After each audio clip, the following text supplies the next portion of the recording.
Hello everyone, today I want to show you how to calibrate your laser machine and cut your material. Okay, let's go and see. Okay, you have to make sure cut plate under your laser cut head. Open your software, then you come to this option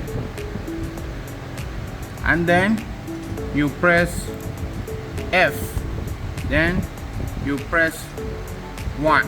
At first it's here show you the low level. You have to set your machine head in little low.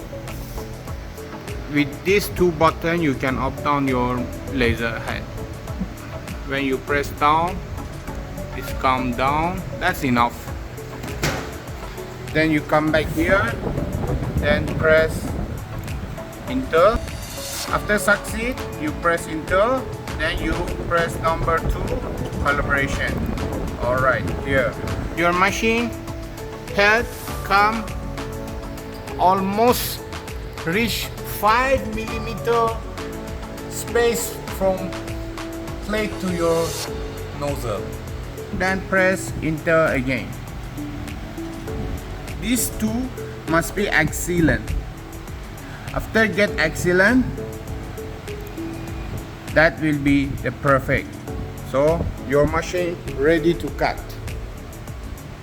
Okay, thank you so much for your support. Please like and follow me.